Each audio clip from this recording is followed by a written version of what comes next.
Hoy vamos a tener la sexta parte del tema La naturaleza de Cristo. Vamos a empezar con una oración y sobre todo pidiéndole algo al Señor muy importante, que deberemos aplicar en cada oración. Y es que por favor el Espíritu Santo nos guíe en este tema, porque realmente está destapando unas ampollas tremendas entre muchos. Vamos a orar, por favor. Padre nuestro, nos dirigimos a ti en una oración muy sentida, en una oración dolorosa, porque un tema que es tan claro, que es tan profundo, a su vez sigue generando controversias y hecatombes entre tu pueblo. Y algunos están dejando de ser tu pueblo, afianzándose en falsos conceptos que alguien les ha inculcado. Y son muchos. Y te queremos pedir que sea el Espíritu Santo el que nos vaya guiando a toda la verdad, que nos haga mostrar aquí todo lo que tú quieres que sepamos. Y que nos ayudes a ser humildes. Pisa tú nuestro orgullo, Señor. Que nuestras vidas sean como tú quieres, nuestros caracteres igual. Y que para nada nos pongamos contra tu obra y contra tu palabra. Ciertamente hay cosas en este tema que se nos escapan y que jamás podremos llegar a entender plenamente. Porque somos finitos, Señor, tú lo sabes. Pero todo lo que nos has revelado, ayúdanos a abrazarlo plenamente y ya no irnos por otros derroteros. Perdona todos nuestros pecados, Señor, y une a tu pueblo en un mismo sentir, en una misma fe, una misma doctrina, un mismo Señor. En el nombre de Jesús te lo pedimos todo. Amén.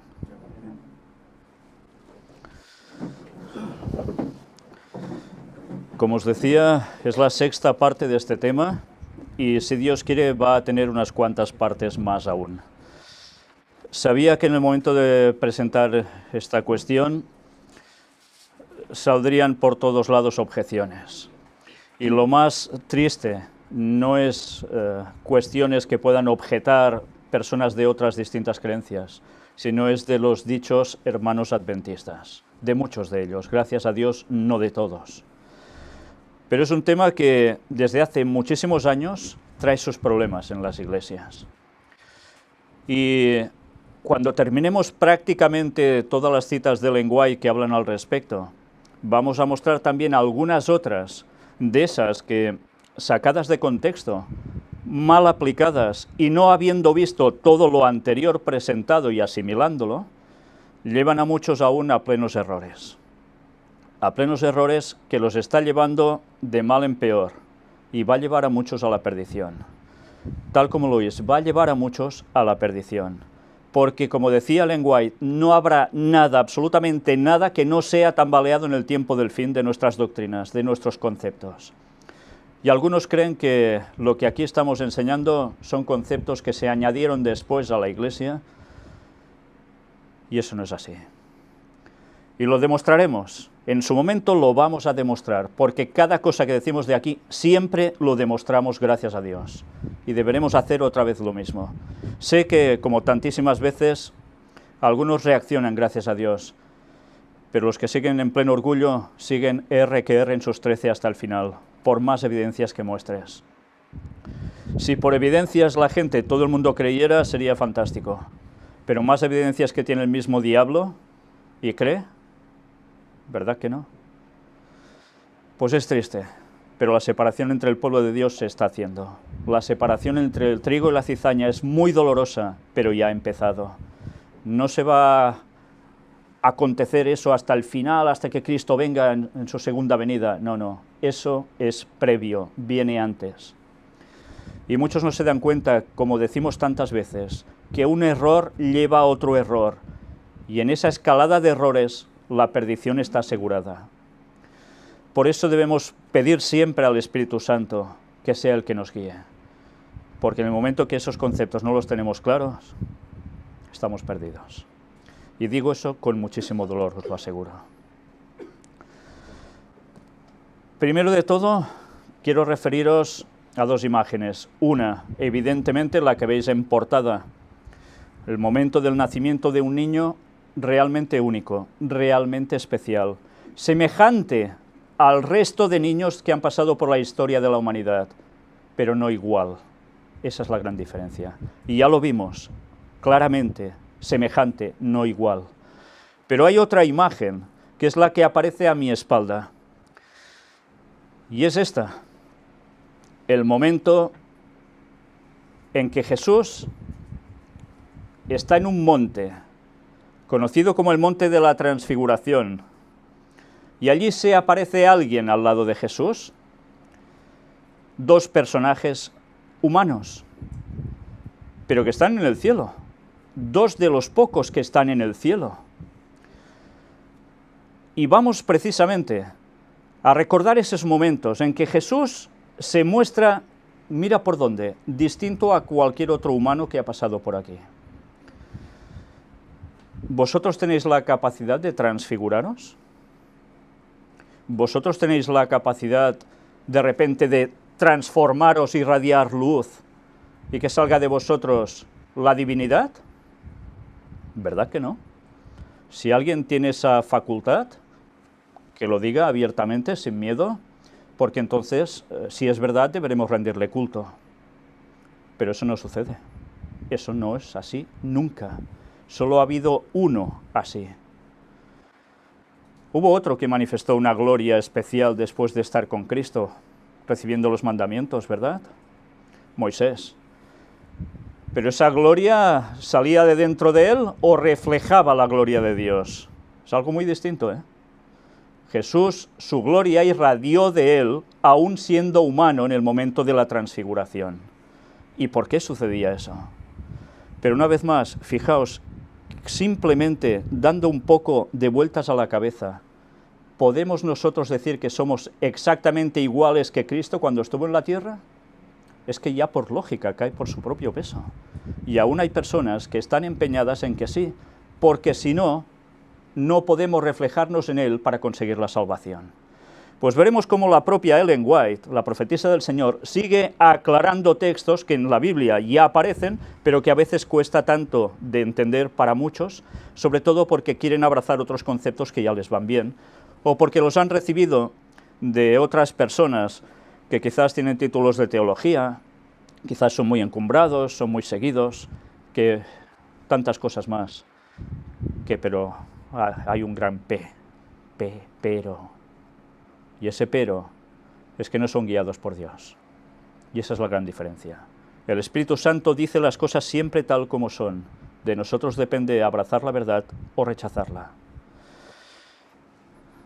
Dicho todo esto en presentación, vamos a recordar esos momentos antes de entrar en las citas de Ellen White. Vamos al texto bíblico en cuestión, porque de aquí vamos a sacar algo más.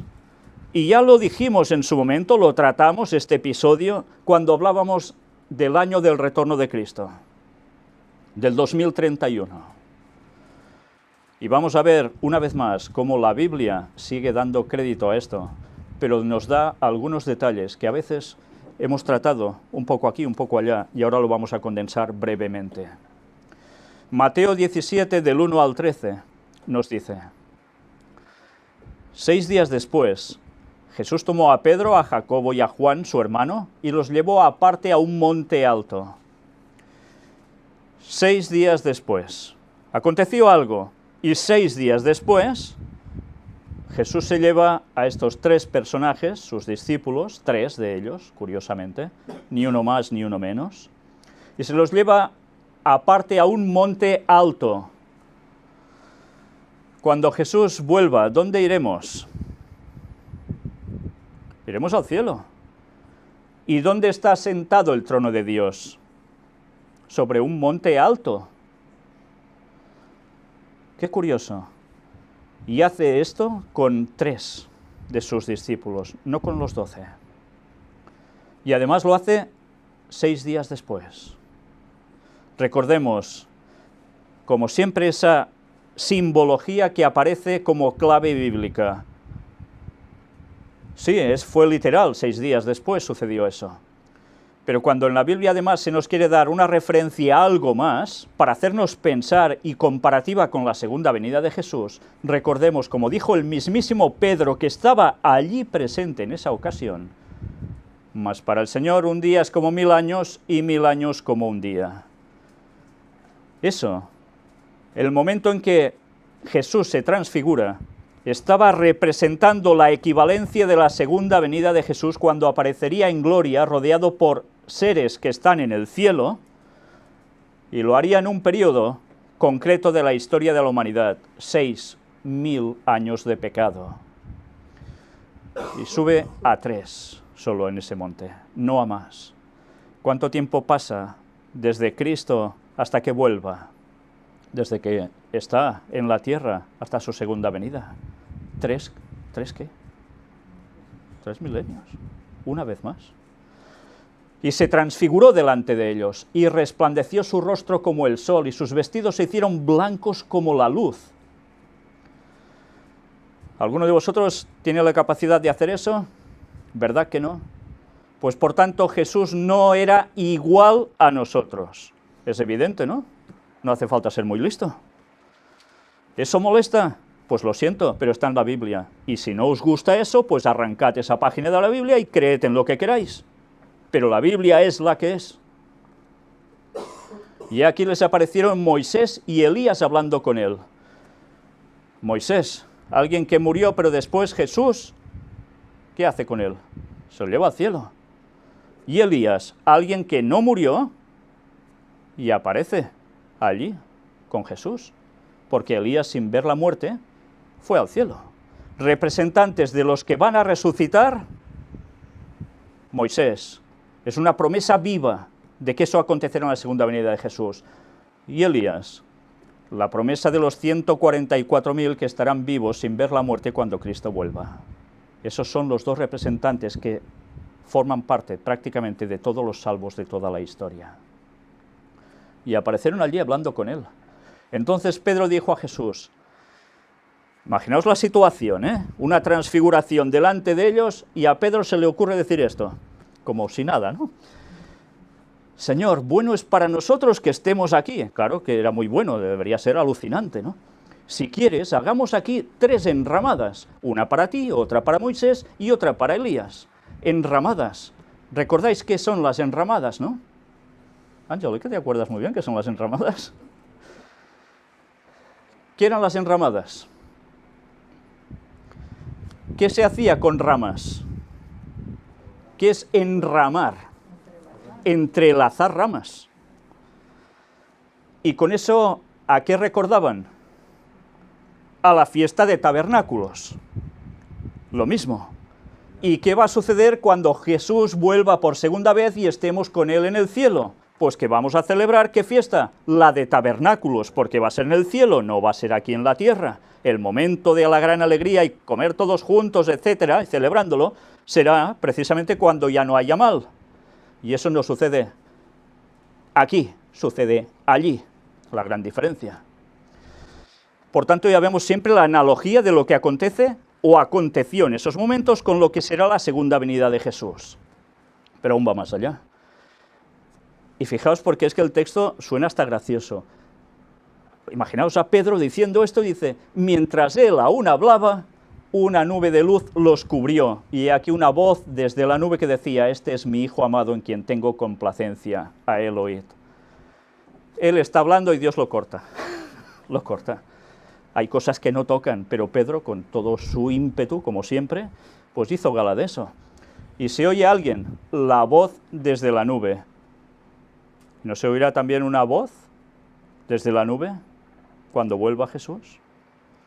Sí. Y primero habrá una voz que nos anunciará ¿el qué? El día y la hora. ¿Por qué no anunciará el mes, el año? Porque ya se sabrá. ¿Anunciará solo el día y la hora? Bueno, pues aquí la voz anunció, este es mi Hijo amado en quien tengo complacencia, él oíd. ¿Y qué voz oiremos también que resucitará a los muertos? La voz de Cristo. A él oíd. Porque si los muertos no oyen esa voz, no van a resucitar y no van a ser salvos. Y esos van a ser la mayoría, por desgracia. Al oír esto, los discípulos se postraron sobre sus rostros y tuvieron gran temor. Claro, la voz de Dios, Padre, y ahí todos atemorizados. Al oír esto los discípulos, en ese momento, entonces Jesús se acercó y los tocó y dijo, levantaos y no temáis. ¿Con qué calma, Jesús? Ante una situación así, se acerca a ellos, levantaos, no temáis. Y alzando ellos los ojos, a nadie vieron sino a Jesús solo. Se había esfumado todo, todo. Cuando descendieron del monte, Jesús les mandó diciendo, no digáis a nadie la visión hasta que el Hijo del Hombre resucite de los muertos. Se lo debían callar, ¿eh? No debían decirlo. ¿Por qué? ¿La gente debía creer en Jesús por manifestar su gloria divina o debía acercarse a Él por lo que se transmitía? ¿Por qué Jesús no vino con una belleza impresionante de 4 metros y pico de altura como los antediluvianos? Porque hubiese atraído a todos. Y a Dios, ¿cómo hay que llegar? ¿Por emoción, sensación, visual? No. Hay que llegar por la razón y por lo que Él transmite, y eso entrar en ti. Si no, de nada sirve. Satanás hará lo contrario. Satanás va a servir, o va a hacer servir las emociones y sensaciones para cautivarnos y llevarnos a su terreno de lleno, generando una hipnosis colectiva que va a ser impresionante y todo el mundo va a caer, salvo los pocos que van a quedar salvos.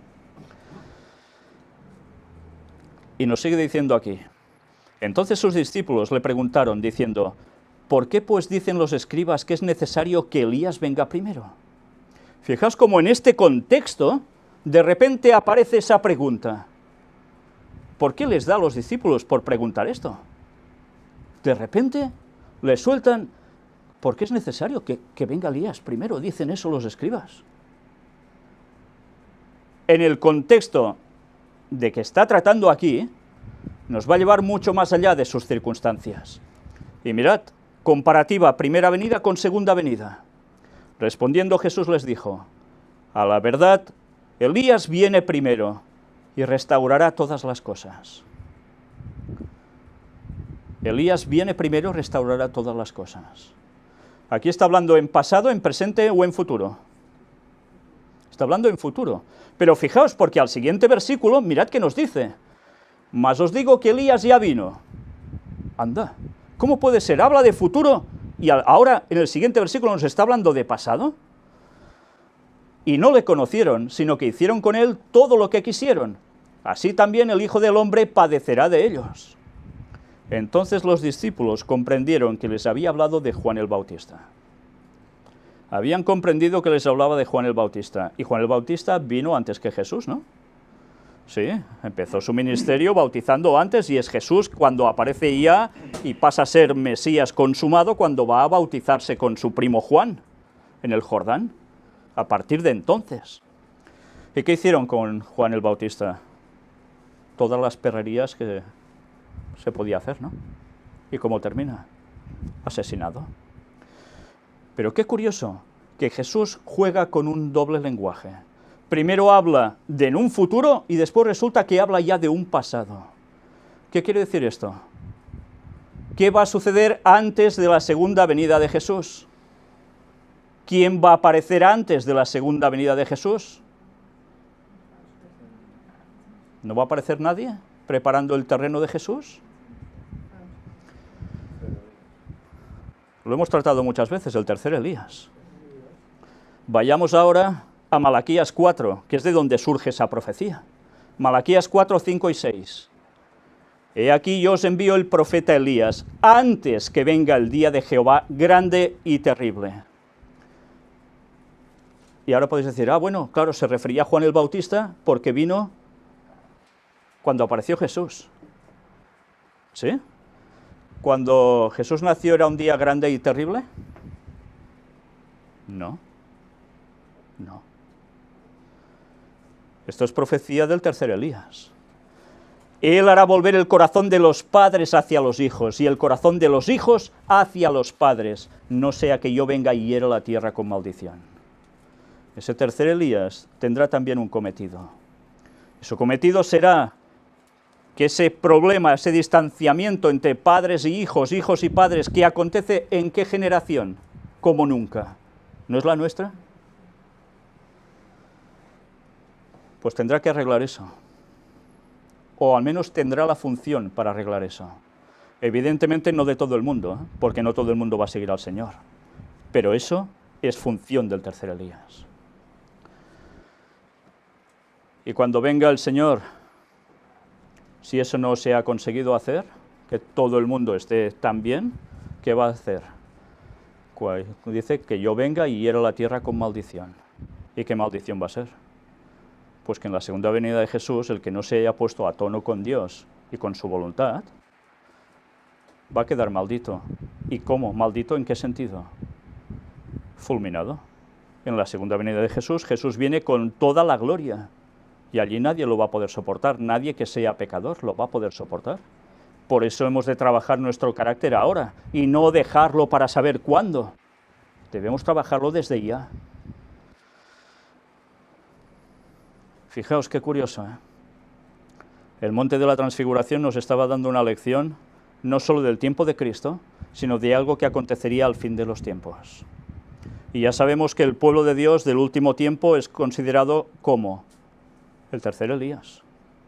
Todo el pueblo que esté dando el mensaje concreto, correcto, es el tercer Elías. Pero recordemos que el lenguaje decía que también habría una persona. Y a eso le toca a cada uno investigarlo.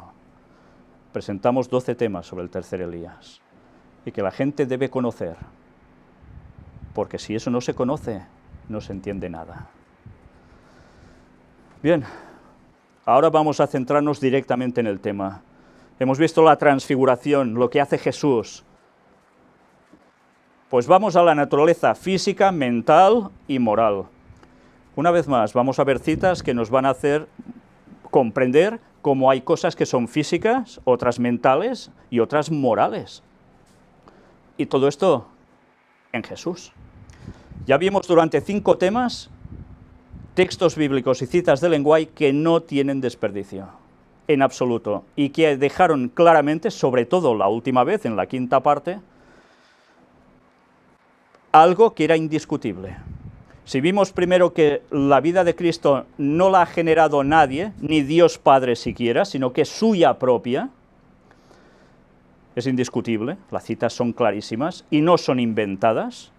Recordad que hay personas que decían, es que esto se lo inventaron, lo añadieron después. No, señores, no, señores, los manuscritos están para ir a comprobarlos.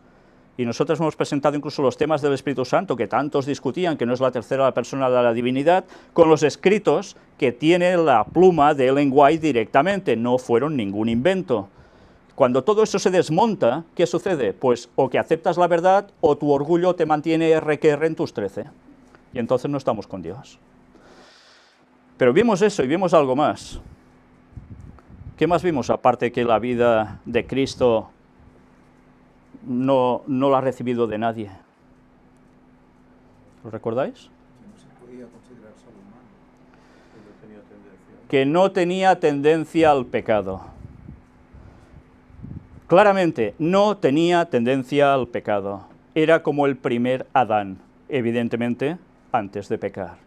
Y esa cita sigue doliendo a muchos. ¿Por qué? Pues porque quieren seguir creyendo en sus cosas. Pero la cita es clarísima, incontrovertible, y está escrita de su puño y letra. En fin, a partir de aquí, como siempre, unos seguirán poniendo peros porque les dará la gana, pero esos peros que se lo digan a Dios directamente si tienen el valor de hacerlo, porque me gustará ver cara a cara si son capaces de eso. Bueno, no me gustará verlo, la verdad, porque sinceramente serán incapaces de hacerlo. Y no quiero imaginarme cómo van a terminar por querer ser duros de cerviz ante las evidencias. Nosotros vamos a seguir. Comentario Bíblico Adventista, tomo 5, donde aparecen las citas que siguen reflejando más de todo esto. Fijaos que siempre encabeza con 2 textos, aquí Mateo 27, 54, 1 de Timoteo 3, 16, y sus comentarios al respecto dicen: pero aunque la gloria divina de Cristo estuvo por un tiempo velada y eclipsada, porque Él asumió la naturaleza humana, sin embargo no cesó de ser Dios cuando se hizo hombre. Lo humano no tomó el lugar de lo divino, ni lo divino de lo humano. Este es el misterio de la piedad. Las 2 expresiones, humano y divino, eran estrecha e inseparablemente una en Cristo, y sin embargo tenían una individualidad diferente. Aunque Cristo se humilló a sí mismo para hacerse hombre, la deidad aún le pertenecía. Su deidad no podía perderse mientras permaneciera fiel y constante en su lealtad. Aunque rodeado de dolor, sufrimiento y corrupción moral, despreciado y rechazado por el pueblo a quien habían sido confiados los oráculos del cielo, Jesús aún podía hablar de sí mismo como el Hijo del Hombre en el cielo. ¿Como quién? Como el Hijo del Hombre en el cielo. Por tanto, ¿es hijo de quién? Del hombre. Y habla de él en el cielo. De ahí el coger el papel de hijo. Estuvo listo para tomar una vez más su gloria divina cuando terminó su obra en la tierra. ¿Alguno de vosotros es exactamente igual a Cristo en esto? ¿Vosotros sois Dios y hombre a la vez? Eso lo explicarán mucho en Oriente, ¿eh? Pero esto, cualquiera que sepa un poco de la verdad bíblica, le rebota, porque eso es una falsedad satánica absoluta. Ser iguales a Dios. Es lo que propuso Satanás a Eva en un principio, y así la tambaleó y la hizo caer. Hubo ocasiones cuando Jesús, estando en carne humana, se manifestó como el Hijo de Dios. La divinidad fulguró a través de la humanidad y fue vista por los sacerdotes y magistrados que se burlaban. Sí, no solo fue en la transfiguración, hubo momentos en que él fulguró. ¿Qué pasó cuando él estaba en el templo azotando las mesas de los cambistas? No a los cambistas, cuidado, estaba azotando a las mesas de los cambistas. Fulguró su divinidad. ¿Y qué hicieron todos al ver que salía una luz radiante de él? Se fueron por patas como podían, huyendo porque se daban cuenta que no era un humano cualquiera. ¿Vosotros podéis hacer eso? Pues entonces no sois igual a Cristo. Sois semejantes a Cristo como hombre, pero no iguales.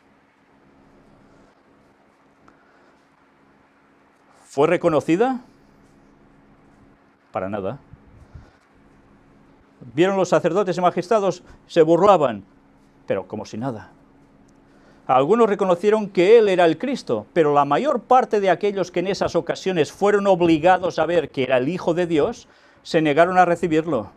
Su ceguera correspondió con su firme resolución de no dejarse convencer. ¿Hay diferencia entre estos y diferencia entre las evidencias que estamos mostrando y no quieren dejarse convencer? No hay diferencia alguna. ¿La situación es distinta? Sí, pero en el fondo es lo mismo. No se quieren dejar convencer ante las evidencias. ¿Y creéis que Dios puede aceptar eso cuando hay dureza de corazón porque sí, porque es el orgullo el que manda? Imposible, imposible. Cuando fulguraba la gloria interna de Cristo, era demasiado intensa para que su humanidad pura y perfecta la ocultara enteramente. ¿Vosotros tenéis una humanidad pura y perfecta desde que habéis nacido? Quien me diga que sí, pues le va a crecer la nariz como a Pinocho. Nadie en la humanidad ha tenido esto. Solo Cristo. No tenía tendencia al pecado. ¿Eso quiere decir que no podía pecar? Ya lo veremos. Pero es evidente, Adán y Eva no tenían la tendencia al pecado, ¿verdad? ¿Y en cambio pecaron? Sí. ¿Y Jesús no, entonces? ¿No podía caer en lo mismo?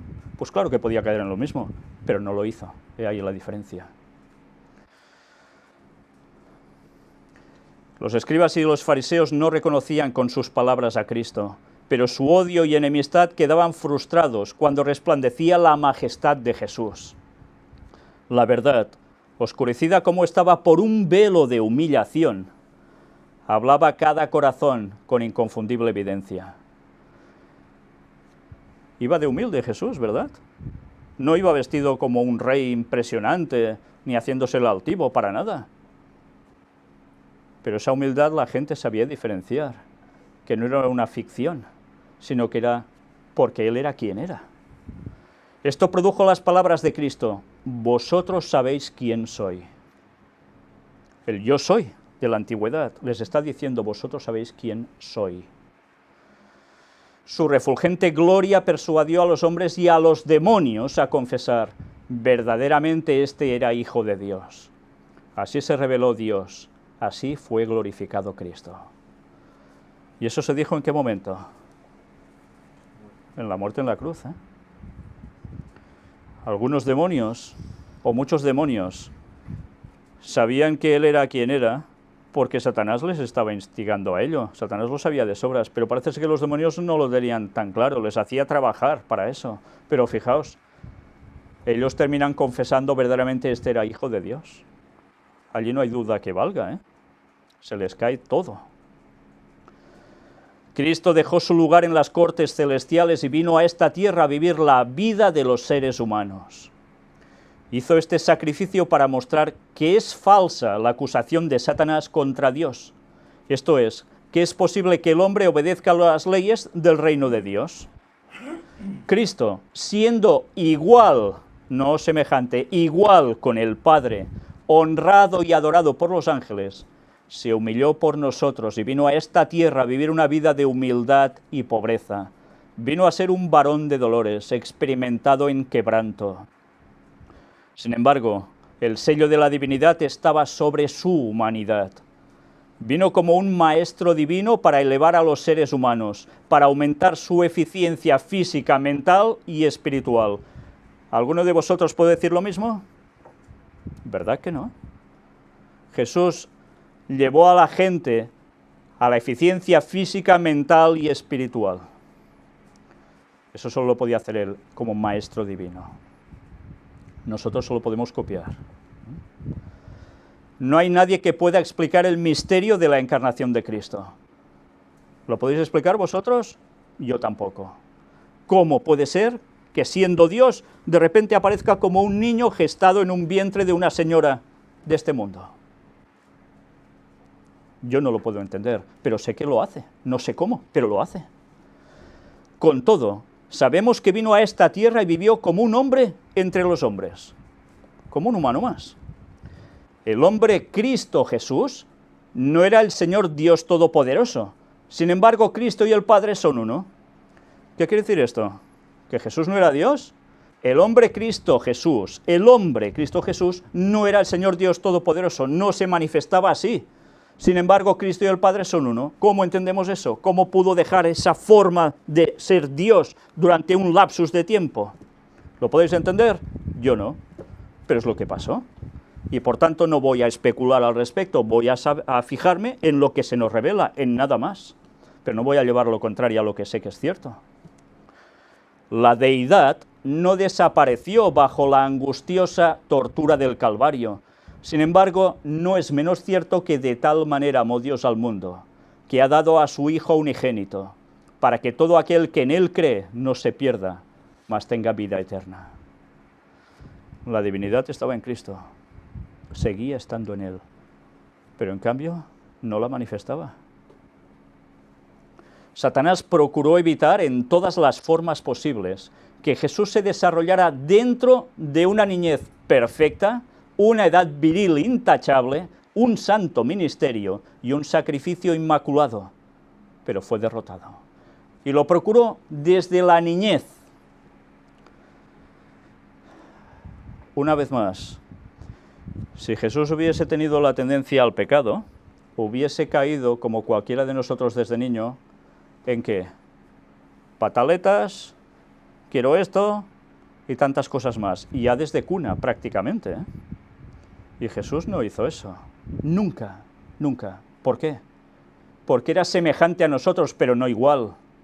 Si en la niñez más ínfima de su persona hubiese mostrado algo de eso contrario, ya no hubiese sido capaz de darnos la salvación. Imaginaos si era importante que él no tuviese tendencia al pecado de pequeñito, pero Satanás ya lo procuró por todos lados, hacerlo caer como fuera, o eliminar. No solo lo fue a hacer caer intentando que pecara, ¿qué hizo cuando nació? ¿Lo recordáis? ¿A quién movió a matar a niños de hasta 2 años? A Herodes. ¿Por qué? Pues porque sabía que si lo mataba, se acabó, no había plan de redención sobre el hombre.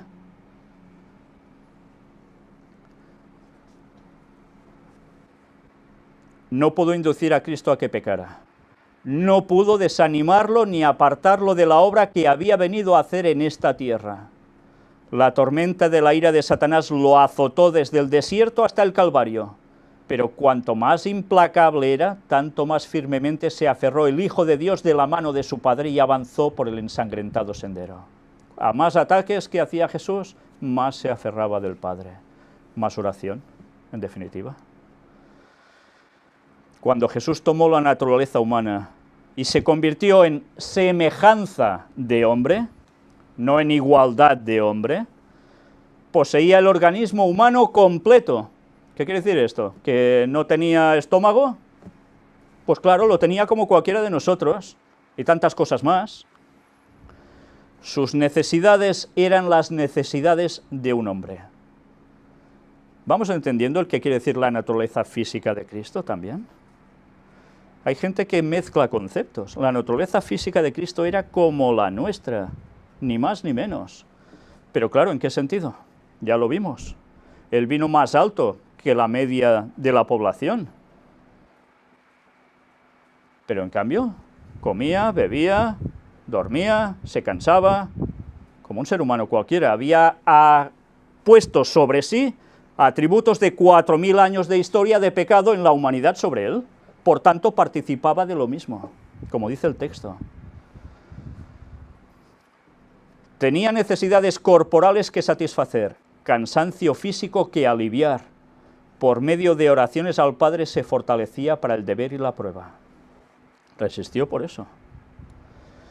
Sigue diciendo, la vida de Cristo no era prestada, por si aún alguno no lo había entendido. En él estaba la vida y la vida era la luz de los hombres. Aquí no se especifica la vida física, sino la vida eterna, la vida que es exclusiva propiedad de Dios, de nadie más. El Verbo, que estaba con Dios y que era Dios, o sea, Jesucristo, poseía esa vida. La vida física es algo que ha recibido cada individuo, no es eterna ni inmortal, pues la toma de nuevo Dios, el dador de la vida. Aquí no hay nadie que sea inmortal. Y si os venden la moto de que sois inmortales, os están mintiendo, porque eso es lo que Satanás hizo ya en el Edén. Todos somos mortales, y la inmortalidad se consigue solo a través de Cristo. No hay otra. Y mirad qué nos dice ahora. El hombre no tiene control sobre su vida, pero la vida de Cristo no era prestada. Nadie puede arrebatarle esa vida. Yo de mí mismo la pongo, dijo. En él estaba la vida. Original, no prestada, no derivada de otro. ¿Qué? ¿Hay que ser más claro aún? ¿Lo generó Dios Padre? No, eso es mentira. Mentira absoluta. Y lo hemos visto en varias citas de lenguaje, aparte de los textos bíblicos, que ya nos lo están diciendo, en él estaba la vida. ¿Tanto cuesta entender eso? ¿Por qué seguimos empeñados R que R en llevar la contraria a la palabra de Dios? Eso es lo que hace Satanás. Aún no nos damos cuenta que si creemos lo contrario, estamos llevándonos a nosotros mismos al terreno satánico.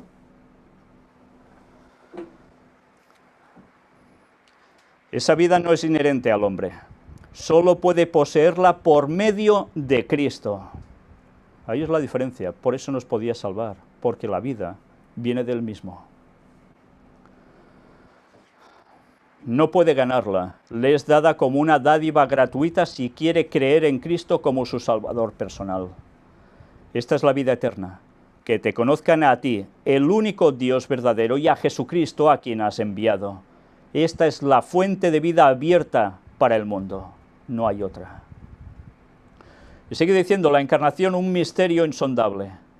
Cuando se contempla la encarnación de Cristo en la humanidad, quedamos desconcertados ante un misterio insondable que la mente humana no puede comprender. Mientras más reflexionamos en él, más admirable nos parece. Cuán amplio es el contraste entre la divinidad de Cristo y el desvalido niñito del establo de Belén. ¿Cómo podemos salvar la distancia que hay entre el poderoso Dios y un niño desvalido? Y sin embargo, el creador de mundos, aquel en quien estaba la plenitud de la deidad corporalmente, se manifestó en el niño indefenso del establo. mucho más encumbrado que cualquiera de los ángeles, igual con el Padre en dignidad y gloria, y sin embargo llevando la vestidura de la humanidad. La divinidad y la humanidad fueron misteriosamente combinadas, y el hombre y Dios se volvieron uno. Es en esta unión donde encontramos la esperanza de nuestra raza caída. ¿La podíamos encontrar en cualquier ser humano que no hubiese pecado? No. Contemplando a Cristo en la humanidad, contemplamos a Dios y vemos en Él el resplandor de su gloria, la misma imagen de su sustancia. Por tanto, en Cristo se reconciliaba el hombre y Dios. Ni un ángel podía hacer eso, ni ningún ser humano. Por eso puede ser nuestro ejemplo en todo, y la unión entre Él y nosotros. La maravillosa condescendencia de Dios. La doctrina de la encarnación de Cristo en carne humana es un misterio, el misterio que había estado oculto desde los siglos y edades. Claro, porque el cielo sabía que eso sería así. Bueno, la divinidad lo sabía, pero el resto no sabía nada de lo que iba a pasar, ¿eh? Ni los ángeles tenían ni idea, ni los seres creados en otros mundos, no tenían ni idea de lo que iba a pasar con Lucifer y de lo que generó después hacia la humanidad. Es el grande y profundo misterio de la piedad. Aquel verbo fue hecho carne y habitó entre nosotros. Cristo tomó sobre él la naturaleza humana, una naturaleza inferior a su naturaleza celestial. No hay nada como esto que muestre la maravillosa condescendencia de Dios. Cristo no aparentó que tomaba la naturaleza humana, la tomó de verdad. Claro. Como dijimos, los gnósticos que iban diciendo que vino en espíritu, no en carne. No, señor, Él tomó la naturaleza humana tal cual como uno de nosotros. Poseyó verdaderamente la naturaleza humana. Por cuanto los hijos participaron de carne y sangre, Él también participó de lo mismo. Tenía carne y tenía sangre. Era el hijo de María. Era de la simiente de David de acuerdo con su ascendencia humana. Se declara que era hombre, enteramente el hombre Cristo Jesús. Pablo escribe, de tanto mayor gloria que Moisés es estimado digno este, Cristo, cuanto tiene mayor honra que la casa el que la hizo. Las características humanas de Jesús.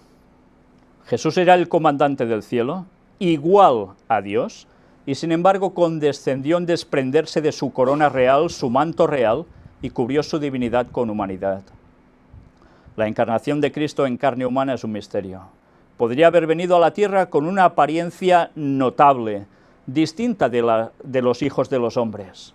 Su rostro podría haber brillado de gloria y su aspecto haber sido de una gracia extraordinaria. Podría haber presentado un aspecto encantador para el que lo contemplara, pero eso no correspondía con el plan trazado en las cortes de Dios. ¿Quién vendrá en este plan? Satanás haciéndose pasar por Cristo, antes de la segunda venida. Y va a cautivar también con su imagen. Qué diferencia.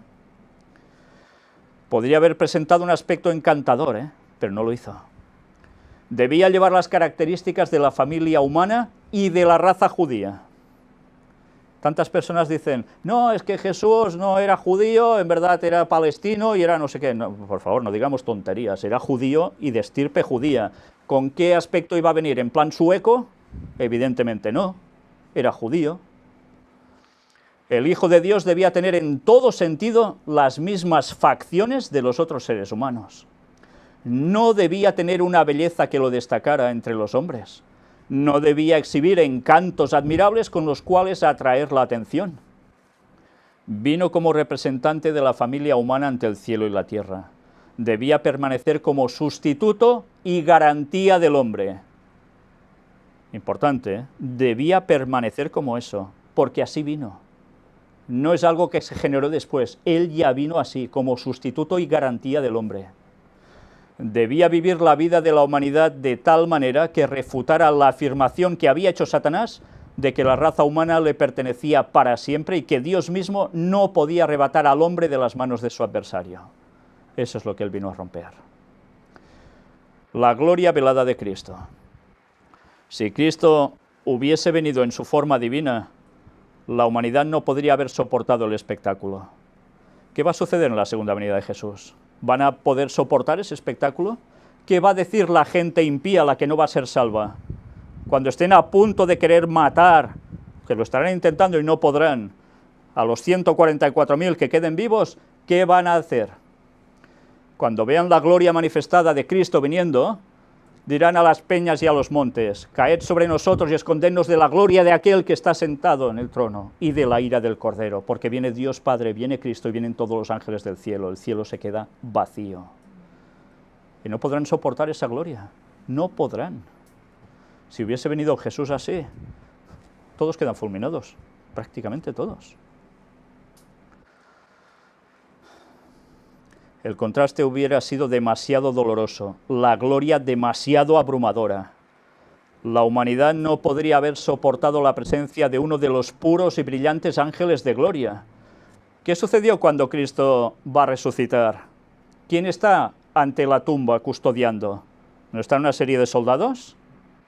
¿Y quién aparece allí y quedan todos por el suelo como muertos? Un ángel de gloria. ¿Y pudieron soportarlo? No. Pues ni como un ángel pudo venir Jesús, porque tampoco lo hubiesen podido soportar, se tenían que velar de algún modo, haciéndose muy humanos para que la gente aguantara su presencia. Por lo tanto, Cristo no tomó sobre sí la naturaleza de los ángeles, vino a semejanza de los hombres. Mira por dónde, ¿eh? No dice, vino igual, no, a semejanza de los hombres, como tantas veces nos lo dice el texto bíblico. El mundo pudo soportar a su Redentor solo durante 30 años, 30, 33. Vivió durante 30 años en un mundo todo marchito y estropeado por el pecado, haciendo la obra que ningún otro jamás había hecho, ni podría hacer jamás. ¿Queda claro? Esa función solo la podía hacer Cristo. Jamás, nadie la podría haber hecho, ningún ser humano, tal cual. De padre y madre humanos, solo Jesús. ¿Por qué? Porque no era igual a nosotros, era semejante. Y algunos ante esto dicen, pues entonces no me sirve como ejemplo. ¡Qué tonterías! Y no se dan cuenta que si Él no hace eso, no hay unión entre el cielo y la tierra, porque Él es el que nos dio la vida y el que nos la vuelve a dar, gracias a su muerte. Y eso no lo podía hacer ningún ser humano, aunque no pecara. Perfecta impecabilidad de la naturaleza humana de Cristo. Al tomar sobre sí la naturaleza humana en su condición caída, Cristo no participó en lo más mínimo en su pecado. Y ahí está, hay gente que lee solo esta cita, o alguna más que dice, uy, mira, la naturaleza humana es con la que vino Cristo, caída, ya está, ya está. Y era exactamente como nosotros. ¿No vimos ya qué quería decir la naturaleza caída? Que había sobre su cuerpo 4.000 años. Y en consecuencia no venía de 4 metros y pico, no venía súper guapo. ¿Qué venía? Pues sintiendo dolores como cualquiera que le pinchen y tantas cosas más. ¿Tanto cuesta entender eso? ¿Tienen que querer aplicar eso a lo que no es porque les da la gana? Pues que lo hagan, pero se están apartando de la verdad. Y si se apartan de la verdad, arrastrarán a otros a seguir en la mentira. Y eso sí que es grave, porque la sangre de los otros va a ser demandada de ellos. No participó en lo más mínimo en su pecado. Estuvo sometido a las debilidades y flaquezas por las cuales está rodeado el hombre, para que se cumpliese lo dicho por el profeta Isaías cuando dijo, Él mismo tomó nuestras enfermedades y llevó nuestras dolencias. Él se compadeció de nuestras debilidades, y en todo fue tentado como lo somos nosotros, pero sin pecado. Fue tentado en todo. ¿Podía ser tentado exactamente igual que nosotros? Sí, en todo. Pero aún podía ser tentado mucho más allá de lo que podemos ser tentados nosotros. El otro día lo decíamos, si a ti te dicen, haz de esta piedra un pan, ¿esto va a ser una tentación para ti? Si ya sabes que no vas a hacerlo, pues esa tentación no te sirve. Pero a él sí, porque él podía sacar su divinidad. Es una gran diferencia, ¿eh? Tenía las mismas tentaciones que nosotros, pero además, extras.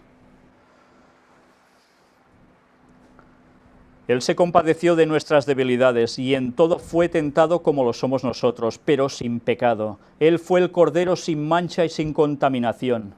Si Satanás pudiese haber tentado a Cristo para que pecara en lo más mínimo, hubiera herido la cabeza del Salvador. Imaginaos ya esto de pequeñito, ¿eh? Solo que le consiga hacer una pataleta o un lloro extra, ¿eh? Se acabó, ¿eh? Pero como sucedió, solo pudo herir su talón. Si la cabeza de Cristo hubiera sido herida, habría perecido la esperanza de la raza humana. La ira divina habría descendido sobre Cristo como descendió sobre Adán. Cristo y la Iglesia habrían quedado sin esperanza. ¿Cuánto había en juego, eh? No debiéramos albergar dudas en cuanto a la perfecta impecabilidad de la naturaleza de Cristo. Nuestra fe debe ser una fe inteligente que mire a Jesús con perfecta confianza, con fe plena y completa en el sacrificio expiatorio. Esa es la clave de todo. Manifestación del Padre. Lo que es el habla al pensamiento es Cristo con el Padre invisible. Él es la manifestación del Padre y es llamado el Verbo de Dios. Dios envió a su Hijo al mundo, a su divinidad revestida con la humanidad, para que el hombre pudiera soportar la imagen del Dios invisible. Él hizo saber en sus palabras su carácter, su poder y majestad, la naturaleza y los atributos de Dios. La divinidad fulguraba a través de la humanidad con luz suavizadora y subyugante.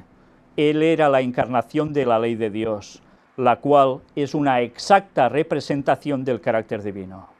Y ya desde niño, evidentemente. Bien, vamos a concluir con un par de citas más, pero algunas, ese par de citas que no tienen desperdicio. Extraída de la Review and Herald en español, tomo 1, escrito entre el 21 de julio de 1851 y el 20 de febrero de 1866. Ya sabéis que era la revista adventista de la época, donde no solo escribía Ellen White, escribían también pioneros adventistas. Bien, de aquí se extrae lo que escribió ella. Y nos habla de algo que no puede dejarnos indiferentes. Los mortales engañados están adorando ángeles malos, creyendo que son los espíritus de sus amigos muertos. ¿Os suena esto? Los espíritas o espiritistas dicen que los muertos saben todo lo que se hace bajo el sol, que se comunican a sus amigos en la tierra, dan información valiosa y realizan maravillas. No alabarán los muertos a Jehová, ni cuantos descienden al silencio. Salmo 115, 17. Por tanto, el Salmo ya dice que eso es mentira. Los muertos muertos están. Si se aparece alguien haciéndose pasar por el muerto, son demonios, no son los muertos. Se me ha mostrado que Satanás, transformado en un ángel de luz, obra con todo engaño de iniquidad. Aquel que tomó al Hijo de Dios, que fue hecho un poco más bajo que los ángeles, lo puso sobre un pináculo del templo, lo llevó a un monte muy alto para presentar ante él los reinos del mundo. Puede ejercer su poder sobre el ser humano, que es mucho menos inferior en fuerza y sabiduría al Hijo de Dios, aún después de haber tomado sobre sí la naturaleza del hombre.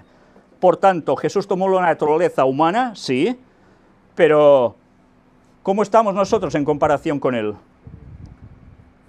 Pues mucho más inferiores. ¿Por qué pudo soportar Jesús todo lo que aguantó? Porque estaba hecho superior a nosotros, pero inferior a los ángeles. ¿Como quién? Como Adán. ¿Tanto cuesta entender esto? Nuestra elevada vocación, de Ellen White también, nos dice aquí, el amor con Cristo, porque tal sumo sacerdote nos convenía, santo, inocente, sin mancha, apartado de los pecadores y hecho más sublime que los cielos. Hebreos 7:26. Fijaos que dice sin mancha. Antes hemos visto lo de los corderos. ¿Por qué los corderos que se ofrecían en sacrificio, en holocausto, debían ser sin una mancha? Porque la mancha simbolizaba pecado, y en Cristo no debería haber pecado nunca. ¿Y eran ovejas o eran corderos? ¿Qué se ofrecía? Bueno, pues los corderos, ¿qué son? Son ovejas jovencitas. Esos son los corderos. Y debían ser sin mancha. Si Jesús ya de pequeño nace con una mancha de tendencia al pecado, ya no sirve. Ya no sirve.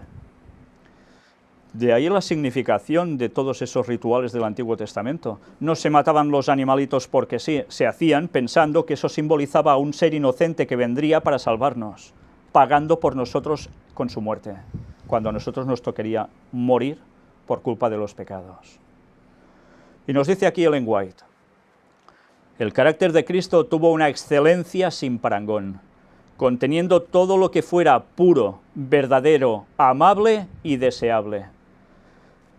¿No queréis ser así? Bueno, algunos dirían que no, porque dicen, es que esto es muy aburrido ser así, es mejor pecar, más divertido, te lo pasas más bien. Sí, yo he conocido mucha gente que dice eso. No, yo eso no. Pero curiosamente cuando ven a alguien que refleja alguno de estos atributos, o por ahí se acerca, lo admiran. Qué curioso, aunque les causa rabia. Bueno, pues Jesús era así. En ninguna parte encontramos que haya visitado una reunión de placer o un salón de baile. ¿Lo habéis visto en la Biblia que diga, y Jesús se fue a la disco? ¿Verdad que no? No. Y sin embargo era el ejemplo perfecto de una conducta amable y cortés. Cristo no era ningún novicio. Se distinguía por las elevadas facultades intelectuales que poseía, aún desde el comienzo de su vida. Se destacaba ya por eso. Ya nació y ya tenía esas facultades intelectuales que en nada se desarrollaron, y de qué modo. ¿Nosotros hemos salido así también? Su juventud no fue desperdiciada en la indolencia y tampoco fue desperdiciada en placeres sensuales, indulgencia propia o malgastada en cosas sin provecho. Ninguna de sus horas de la niñez a la virilidad fue malgastada, ninguna fue malversada. ¿Se puede decir lo mismo de nosotros? Esto especialmente a los jóvenes, a los niños. ¿Se puede decir de vuestros hijos o nosotros cuando hemos sido así, que no hemos malgastado horas con tonterías absolutas que nos hacen perder el tiempo y no nos llevan a nada bueno? Bueno, daos una vuelta por cualquier calle. Fijaos con chavalillos de 8 años y subiendo, todos con su móvil. ¿Y qué hacen? ¿Qué hacen de positivo con eso? Absolutamente nada. Difícilmente hacen algo positivo. ¿Cuántas horas se habrán perdido? Pero cuidado, no es solo malbaratar las horas, invertirlas mal, es lo que hacen que termina afectando el carácter y lleva a la indolencia espiritual. Eso es lo peor de todo, y eso no lo valoramos. Y estamos haciendo y permitiendo que nuestros hijos a veces puedan llegar a un camino totalmente apartado del Señor. Los padres tenemos una gran responsabilidad. Por desgracia, muchos en este mundo no saben eso, ni se les ocurre. Jesús no tenía pecado y no temía las consecuencias del pecado. Con esta excepción, su condición era como la vuestra. Toma. ¿Hay excepción o no hay excepción? Claro que la hay.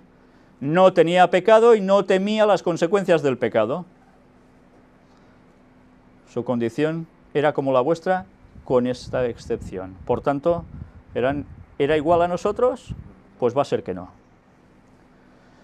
Vosotros no tenéis una dificultad que no haya gravitado con el mismo peso sobre él.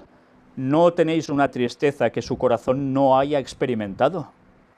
Sus sentimientos podían ser heridos por el descuido y la indiferencia de sus amigos profesos, tan fácilmente como los vuestros. Sentía lo mismo que nosotros, ¿eh? ¿Es espinoso vuestro camino? El de Cristo lo fue 10 veces más. ¿Estáis angustiados? También Él lo estuvo. ¿Con cuánta propiedad Cristo puede ser nuestro ejemplo? Dicen, no puede ser nuestro ejemplo. Anda, pues toma, mira por dónde. Si es que si no es igual a nosotros, no puede ser nuestro ejemplo. Pues hala, recortad esto y quemadlo. Quemadlo, así quizás arregláis el problema. Qué triste. Cuando las citas son tan claras. Qué triste. El registro inspirado dice de él, y Jesús crecía en sabiduría y en estatura y en gracia para con Dios y los hombres. Es lo que se registra en Lucas 2:52. A medida que aumentaba en años, también crecía en conocimiento. Vivía temperantemente. Sus horas preciosas no fueron malgastadas en placeres disipadores. Tenía un cuerpo verdaderamente saludable y verdaderos poderes mentales. Una vez más, sale de la enfermedad de Cristo. Tenía un cuerpo saludable. Y verdaderos poderes mentales. ¿A qué se refiere con esto? Cuidado, porque ahora hay que aclarar mucho estos conceptos, porque en la actualidad poderes mentales, vamos, eres un caballero Jedi, ¿eh? No. Estos poderes mentales lo dirá Satanás y se lo hará tragar a muchos, en tantas creencias distintas, pero nosotros no tenemos unos poderes mentales capaces de hacer ciertas cosas extraordinarias. Ese poder mental es de potencia mental, intelectual, espiritual. No confundamos las cosas. Las facultades físicas y mentales podían expandirse y desarrollarse como las vuestras, o como las de cualquier otro joven. Su estudio era la palabra de Dios, como debiera ser el vuestro. Y a veces estudiamos muchas tonterías, pero la palabra de Dios lo último, ¿eh? Tomad a Jesús como vuestra norma, imitad su vida. Por eso es nuestro ejemplo. Enamoraos de su carácter, andad como Cristo anduvo. Vuestras facultades intelectuales recibirán un refuerzo, vuestros pensamientos se ampliarán cuando pongáis vuestras facultades en vigoroso contacto con las cosas eternas, que son intrínsecamente grandiosas. ¿Cuándo crecemos mentalmente y espiritualmente? Cuando empezamos a plantearnos las cosas de Dios, las cosas eternas. Cuando nosotros nos centramos en esos temas, nuestra potencia mental crece, porque Dios amplía tu capacidad, la de todos que se pongan a esto. Aquí no vale decir, es que soy tonto. No. Tú puedes crecer mentalmente con la ayuda de Dios si te pones a ello. Bien, pues el tema llega hasta aquí hoy. Y no termina aquí. Ya sabéis que esto va a tener continuación. Y yo creía que habría menos tema, pero da para bastante más. Y una vez más digo, después de presentar todas las citas de lenguaje que sigan dándonos referencias a todo esto, vamos a entrar en un detalle impresionante que mucha gente ignora. Hay muchos adventistas que no tienen ni idea siquiera de algo que aconteció hace años en la iglesia, que hubo un señor que había sido un dirigente teológico a nivel de la iglesia adventista, que la lió parda, señores, la lió grande. Y ese señor hizo unas cartas, y ese señor tuvo unos problemas con la denominación, y ese señor malinterpretó las citas de lenguaje como quiso. Y por desgracia muchos ahora vuelven a eso y lo abrazan como si fuera la verdad del Señor. Pues hablaremos de eso y mostraremos las citas en las que se basó y mostraremos después, bueno, es que ya no hará falta ni mucho mostrar, cuando hayamos visto todos estos temas seguidos, poniendo las citas en su contexto y explicando qué quieren decir claramente, porque las citas hablan por sí solas. Y nos daremos cuenta dónde está la verdad y dónde está el engaño de Satanás. Y si no percibimos eso, lo tenemos fatal, fatal, fatal. Que Dios nos ayude, porque desde luego en estos tiempos finales todo va a ser tambaleado. Y como no nos aferremos de la verdad auténtica y de Dios, estamos perdidos. Que el Señor os bendiga. Vamos a concluir con una oración.